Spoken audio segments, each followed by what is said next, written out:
thanks everyone for coming. A few people might still be strolling in here. And just to make sure you know where you are, you're at artificial intelligence, energy abundance, and the need for speed, the geothermal opportunity. And I'm sure Jamie did a great job at outlining a bit of the technology and the science and sort of how we got here. I'm going to talk for about 90 seconds. I will introduce this august, I hesitate to say all-star, but I won't. All-star panel right here. I don't think anyone will be embarrassed for me to call them an all-star. No. I'm James Pethokoukis of the American Enterprise Institute. Though I am just here on my own as a geothermal enthusiast, not a representative of the institution. What are we talking about here? We're talking about the marriage of silicon and steam, determining America's energy future. As AI and sprawling data centers drive electricity demand to levels unseen in decades, policymakers and industry leaders find themselves scrambling for solutions that are both sustainable and scalable, yet deep beneath our feet lie a compelling answer. The planet's thermal energy dwarfs all known reserves of uranium, lithium, thorium, and fossil fuels combined by a factor of 40, maybe even 41. America stands atop an energy gold mine that remains largely untapped. Geothermal energy offers a rare combination of virtues in the energy landscape. It is abundant and secure, local, and crucially for grid stability, firm. Unlike its renewable cousins, it demands no fuel, creates no waste, and it occupies minimal surface area. Those are all great things. And next generation geothermal systems promise not to merely electrify, but heating, cooling, and energy storage capabilities, again, all great stuff. Challenges remain as the tech giants race to construct data centers at breakneck speed. Geothermal development struggles to match this pace. The question is not whether geothermal will play a role in America's energy portfolio, but whether it can scale quickly enough to seize this present opportunity, which seems to be expanding by the day. Well, to discuss these issues and perhaps more, I think we're just going to go like this direction. We're going to start with Cindy Taft, CEO of Sage Geosystems, a Houston-based company pioneering advanced geothermal energy technologies. Sage harnesses the Earth's natural heat and pressure to generate clean power and create innovative underground energy storage systems. And if I get any of your bios wrong, I'm sure you'll gently and lovingly correct me. That is great. I think I have everybody. I have Vijay Rangaraju. Perfect. Okay, perfect. That seems overly generous, but of ABB, a global technology leader in electrification and automation. ABB creates the systems that power our electrical grids, run factories, and charge electric vehicles. Keep moving that way. Drew Nelson of Project Interspace, which is the driving force behind GeoMap, a revolutionary tool mapping America's vast geothermal potential beneath military bases, power plants, and even other unexpected places. And finally, we have Miguel Abogadas, Executive Director, Renewables and Clean Tech at JP Morgan Investment Banking, House of Morgan. Love it.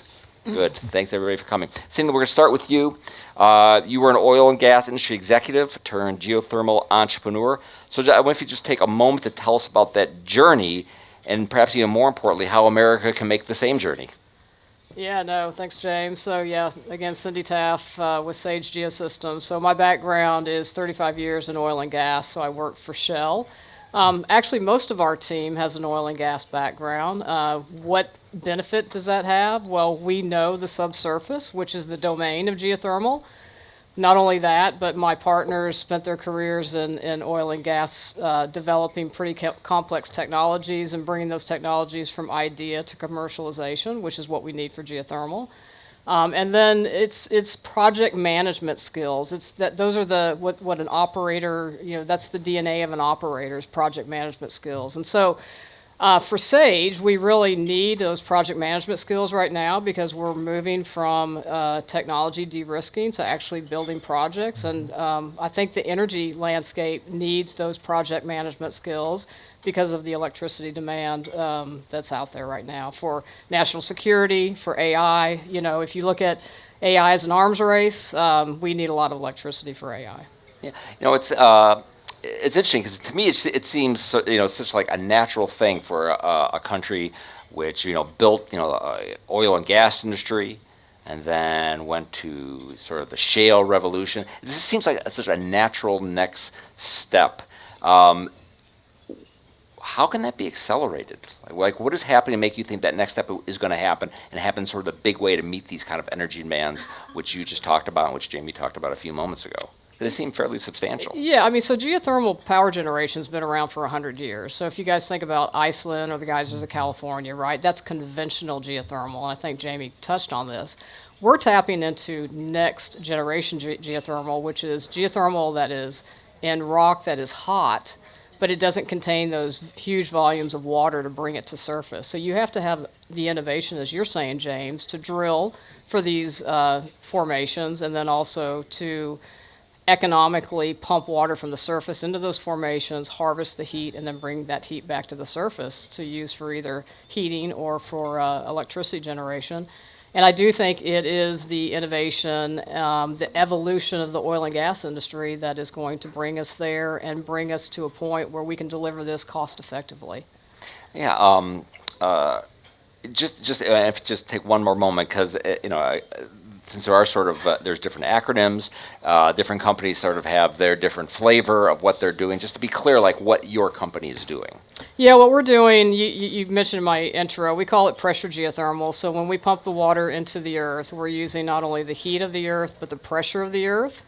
And so that allows us to do energy storage deep in the earth. It also allows us to do geothermal power generation. And maybe district heating is not very well known in the U.S., but district heating in Europe. So, those three applications. What is district heating? District That's heating, how unknown it is in the U.S., at least for me. So a lot of European cities have a central heater that then delivers heat to buildings throughout the city. And so right now, a lot of that's being powered by coal or natural gas, and or even what they call biomass, so kind of burning trash, which creates a lot of soot.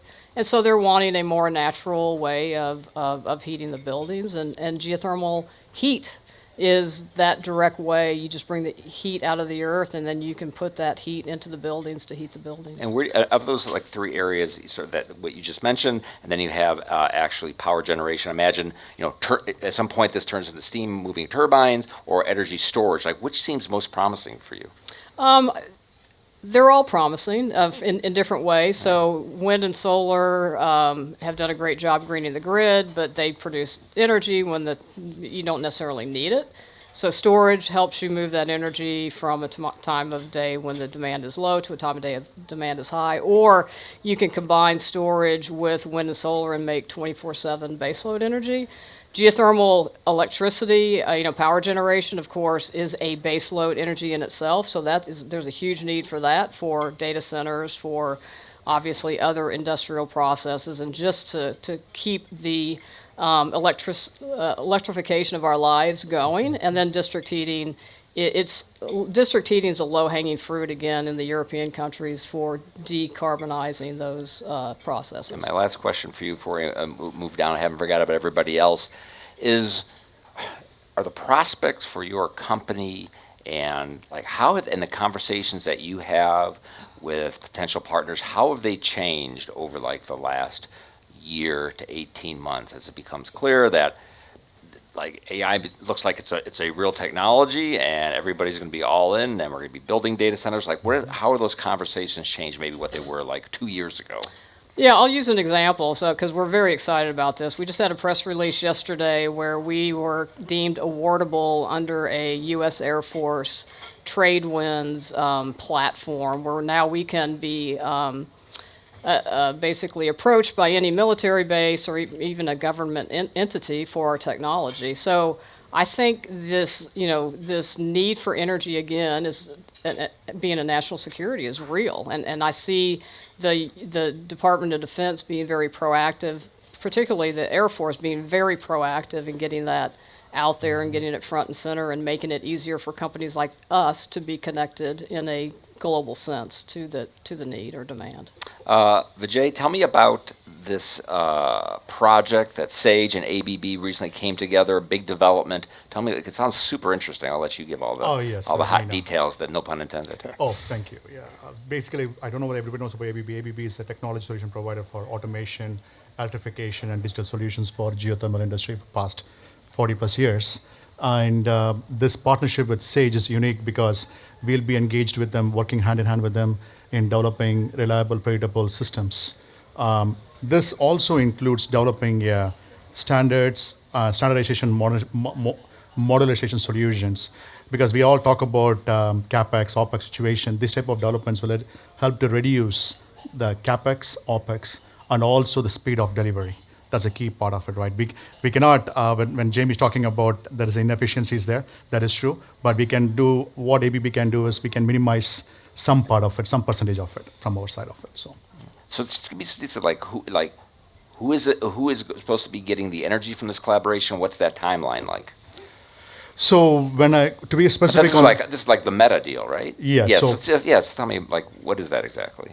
So what are you doing? when you look into that part of it, what we do with Sage is that it's going to be creating a modular standardized solution. That's what I was explained before. Our approach is to overall create a power plant systems so that we can repeat deployment across the globe, actually. So that it can be easy to get permitting process, it can be easy to get the licensing, etc. That's what we're supporting in that industry, and that's what we're going to do work with Sage in that perspective, so across the globe. Can you tell me anything, from your perspective, about what that deal means, why it's important? Yeah, I mean, ABB has a global footprint. They have electrification equipment that's very critical to our process.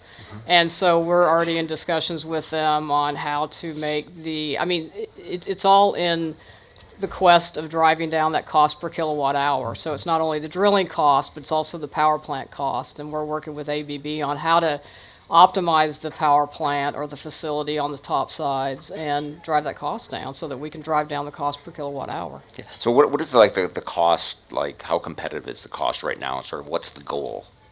I would say right now, so geothermal pre-scale, you're looking at maybe 10 cents a kilowatt hour, but if we can scale greater than 150 megawatts, we can drive those costs down to 6 or 7 cents a kilowatt hour, which is what we're going to be doing with Meta. And how does that rank versus other energy sources? I assume that you need to be, truly competitive on a cost basis. Yeah, I mean, it's I don't know those numbers. Is that good? 6 cents, 10 cents? Well, if I look at, say, the wholesale cost in Texas, wholesale cost is about 5.5 cents a kilowatt hour.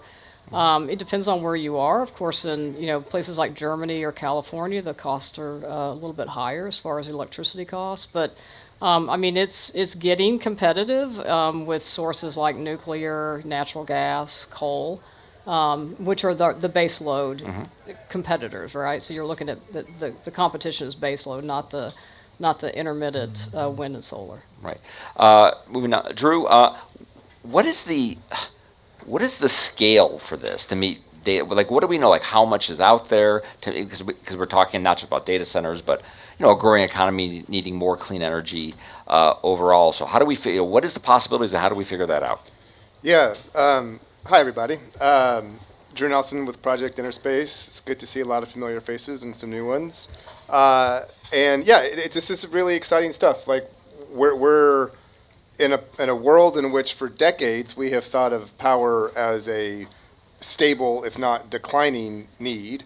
And now all of a sudden, because of data centers, because of the need to electrify other parts of the economy, the policy community and stakeholders are going, oh, whoa, where are these electrons going to come from?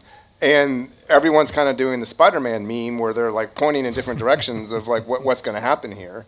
But we know that there is significant potential for geothermal globally to step into this gap. In fact, the International Energy Agency put out a report late last year that used a lot of the analysis that we've done in our GeoMap tool, which if you haven't done the GeoMap tour just on the other side of that wall, you should go do that here in a little bit because it's pretty cool. But that analysis found that there is enough potential for geothermal globally to power the world 140 times over. And that's a staggering amount of power that's available to us. And it's not just in those places where geothermal we kind of traditionally think of, like Iceland and California, but it's everywhere, right? I mean, the Sage Meta deal was for something that was east of the Rockies, which is, am I remembering that correctly? Yes.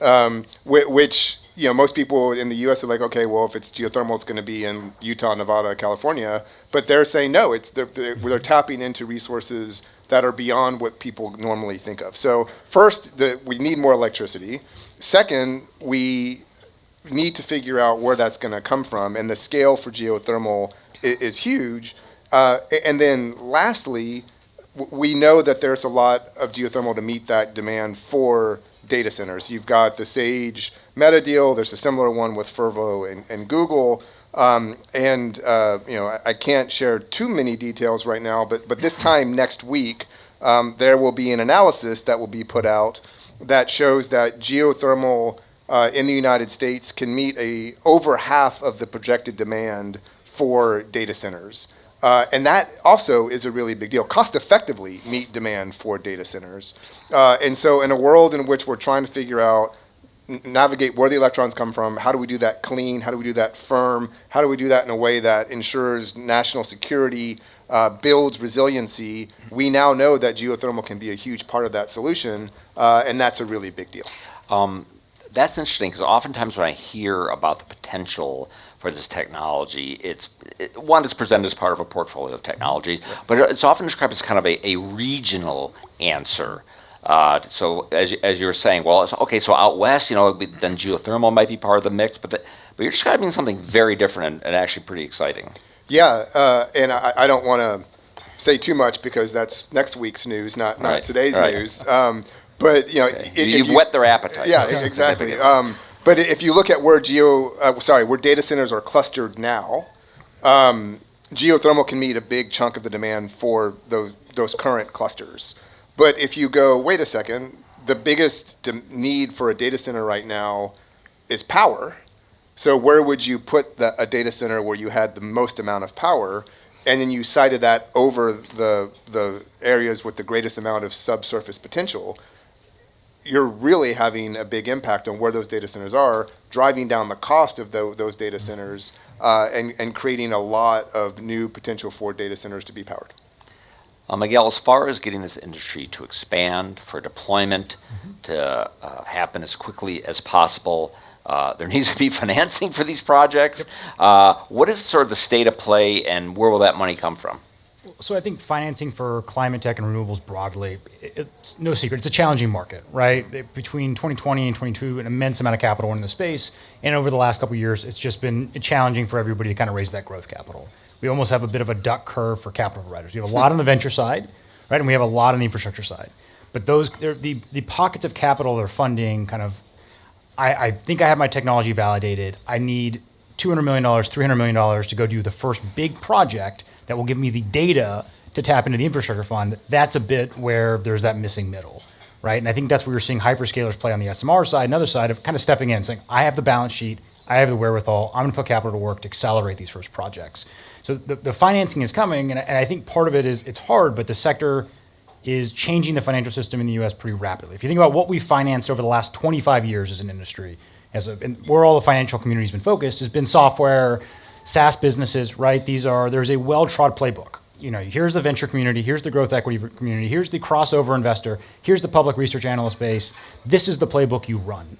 We don't have that for clean tech, which is both new technology risk like software had, and scaling and adoption risk and growing your team, but also capital intensive, right? All of those businesses that have done that have it's not software, we're not developing, we're building stuff. Exactly.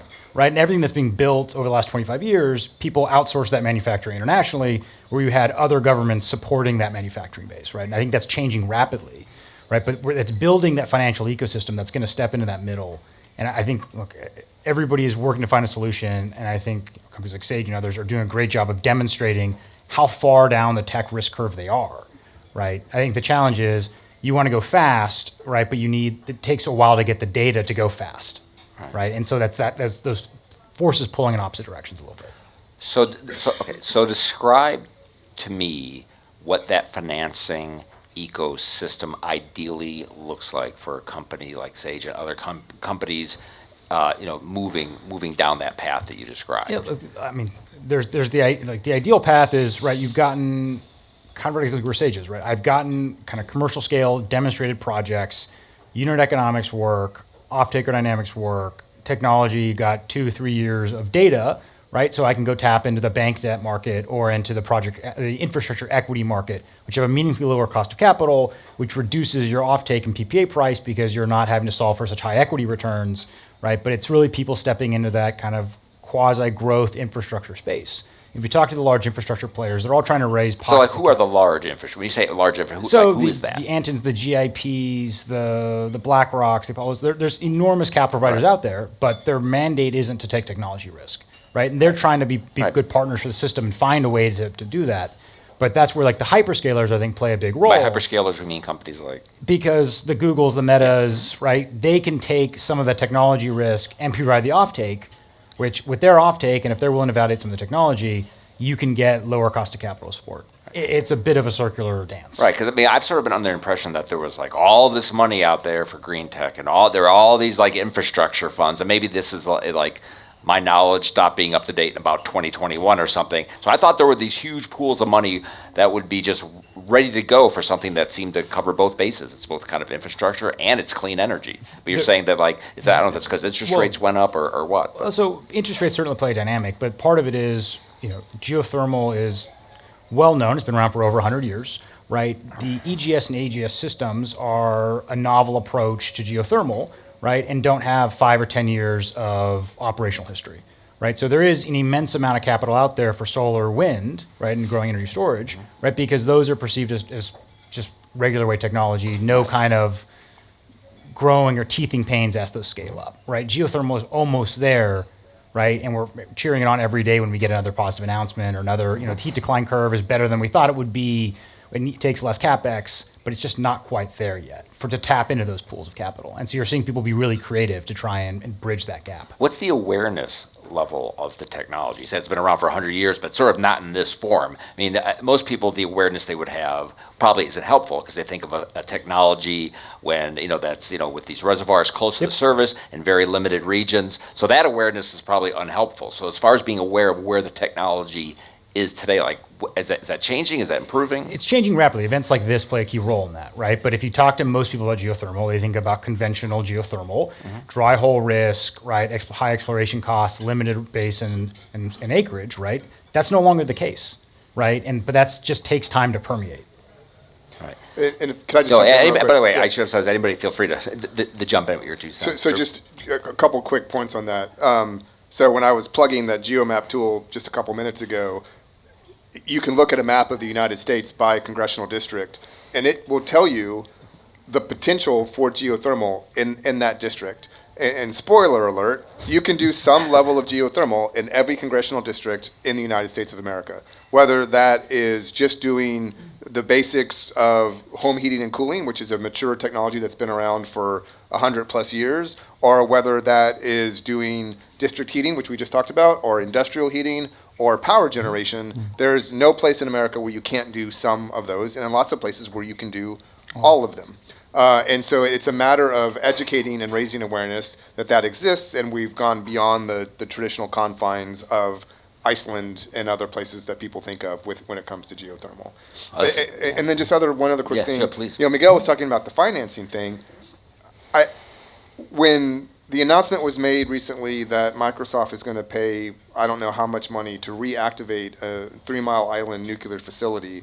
Like, great, yay, we need more electrons, but also, like, I was just scratching my head. Well, why would you not take half of that and put that into a hyperscale geothermal data center, which you could do much more quickly, you could do much more cost effectively, and doesn't have any of the externalities that you would have with having to train a whole new workforce because they've all retired, or having to deal with radioactive material waste disposal. This is not an anti-nuclear statement.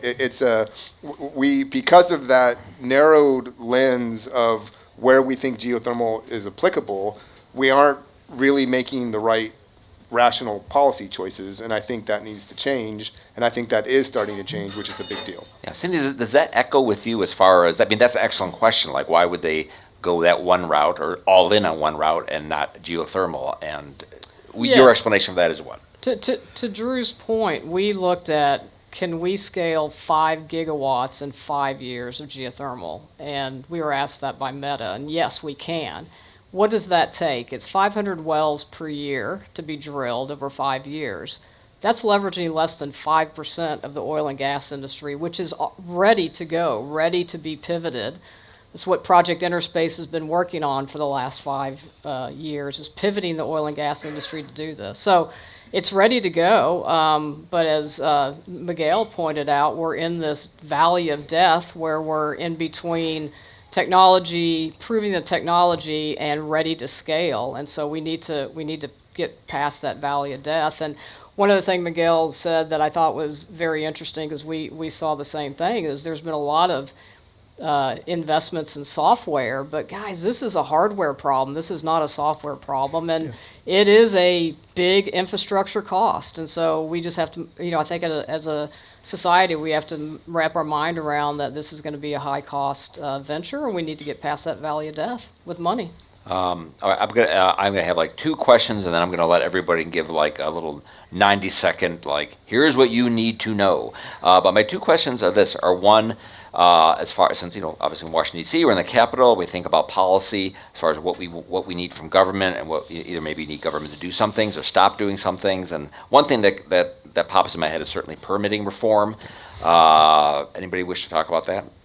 No, I'm happy to talk about it. I mean, we're a company based in Texas, so we're doing a lot of our projects in Texas, both because it's close to us, but we also can get permits very quickly in Texas. I think the permitting challenges that you're talking about are typically on federal land. They take 5 to 7 years to get permits, versus if you're in a state that has oil and gas already, Colorado, California, then it's going to take months to maybe a year to get permitting. Whereas in the federal land, it's 5 to 7 years. And I know they've started trying to fix that, but there's a long way to go to get to months versus 5 to 7 years. Yeah, and I'll just add on, there'll be an interesting policy panel later today where our partners at CRES Forum put out a policy roadmap for how to create more geothermal. And one of the recommendations in that policy roadmap, which they'll speak to in more detail, is doing more permit reform. We heard both Senator Curtis and Representative Weber this morning talk about the need for doing better permits. It shouldn't take longer to permit an oil and gas well on federal lands than it does to permit a geothermal well, but that's the world. And are you still treated differently? Yeah, it's just a different permitting regime, to my understanding. But I think here's where it all comes together, right? We have, in the United States of America, more next-generation geothermal potential than anywhere else on Earth, according to that International Energy Agency study that I was referring to earlier. A huge amount of that potential lives underneath federal lands. And so if we are in a world in which we are trying to win the AI race, if we are in a world in which we are trying to unleash American energy dominance, as President Trump has said in his executive orders, then one of the easiest, lowest hanging fruits that we can take advantage of. Do you take advantage of a low-hanging fruit? Do you pluck it? I think it's a pluck. Yeah, you pluck it. Well, one of the things that we could pluck, that sounds weird, is tapping into the heat beneath our feet on federal lands. And so if we can set up ways to accelerate permitting, to get projects moving forward more quickly on federal lands, we can get a bunch of data centers up and running. We can come down the cost curve. We can solve partially this valley of death that Miguel and Cindy were just talking about. And just building on that, I think it's permitting the site, but it's also transmission permitting reform. That's the one. Right? Because there are parts of the United States and like Nevada, Utah, geothermal, it's like there's no reason that's not a hub and you have a ton of geothermal capacity there that you export to the rest of the country. Right? But getting a transmission line permitted is a 10 or 15 year endeavor. Right? I mean, think about that. If you start it today, the line may come on in what, 2040? 2040, yes. Right? Like that you can't, I mean, it's almost unfathomable, right? No private capital has a 5 to 10 year investment life, right? There needs to be some adjustment around there, and you could talk about it wires and pipes, one or the other, or together both, but some ability to accelerate the rollout of transmission. It's going to be fundamental. Otherwise, you're going to have a lot of generation assets in places you don't need them, And you need to marry them up together with the Well, that sounds like a tremendous barrier. Vijay, Yeah, I did would you- reflect Mihal's point is that the permitting of interconnect permitting is very one of the key part of it. That delays the process because it takes 10 years at the minimum sometimes. But there are technologies available where the existing interconnect can be used, can expand. Because sometimes what happens is that the existing interconnect does not, have a capacity to add additional 10 to 20%. Not everybody looks into that part of it. So we got to balance that part also, look into that existing interconnect, whether it can allow excess power available, when produced by geothermal, and also speed up the process of permitting on interconnect. That is very one of the key part. Even our Senate this morning was talking about that part, removing any hurdles there. That's very important, actually. And then the other consideration is behind the meter. I mean, not connecting to the grid, connecting that power directly to the use, that data center, industrial process. And But- then you can eliminate that. Absolutely, and geothermal's footprint on the surface is so much smaller than any other energy generation, because most of it is taking place underground, right? Yep. So you could very easily power a data center behind the meter and not have to deal with these long interconnection queues, and that's a huge part of the value proposition here as well. And sort of my last question is, does anything that happens with the Inflation Reduction Act, does that matter for this sector? Tax incentives are always important for technologies when you're trying to bring them from idea to scale. Wind and solar have enjoyed tax incentives for a long time, so it's helpful. But if it's in your long-term business plan, then you're not going to be successful. So, getting you over the hump, yes, it's great. But long term, it can't be part of your business plan. I mean, I do want to give everybody a chance to ask a couple of questions, if that's okay with everyone. But if whoever wants to make a final comment, what you would like the crowd to do to take away from our chat, Miguel? Or? I would start with, I think sometimes geothermal gets lumped in with technologies that are going to come online in 2030 and 2035, and it's Like here today. nuclear fusion. Right? It's producing power today, right? EGS, AGS, they're all in the field, they're all working. It is a different, risk category than some of the other great solutions that may come down the road. And then two, the use case for it, as Cindy and others have pointed out, is much broader than expected and much more applicable from a geographic perspective than expected. And so I think part of where the DOE and others can be helpful is, all of the heat resource that we're really aware of comes from oil and gas drilling and their well results.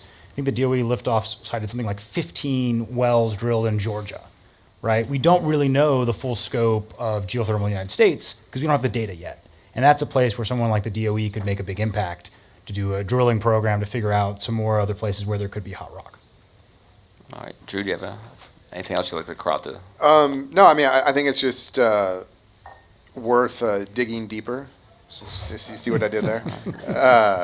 On this nexus of federal lands, Trump's energy agenda, and the need to win on the AI race, and the overlap of that Venn diagram is next generation geothermal. And so there's a very easy policy win and some levers to pull that will have significant benefits for us as a country in the AI race, and will have benefits in lowering the cost curve of geothermal, which really will then help this accelerate in ways that we just can't even begin to wrap our heads around. I mean, look what happened with the shale revolution, and how those cost curves came down, and how we unleashed a whole new energy sector in this country, and we're at the precipice of doing that again, and it just takes a little bit of a push to get there, and so hopefully that push will come over the next couple of years. I mean, that's really just an interesting example because we got this revolution just at sort of the moment we sort of really needed it, when people were saying we weren't going to have enough energy and there are all kinds of apocalyptic, I remember back then, and then all of a sudden none of it happened. None of it happened because we found a new source. Vijay, do you have Only one thing I want to say is drill, baby, drill for geothermal. Powerful. Okay. Yeah, no, I just want to segue from what Miguel said. So, there's huge resources of geothermal. This isn't your grandmother's geothermal, so the footprint is a lot bigger than the 2% of conventional resources around the world. There are numerous companies, Sage included, but numerous companies out there drilling currently, building plants. We're all doing that. So we're going to have answers in the next few years. That's pretty exciting. All right. Well, thanks, everyone. Appreciate it.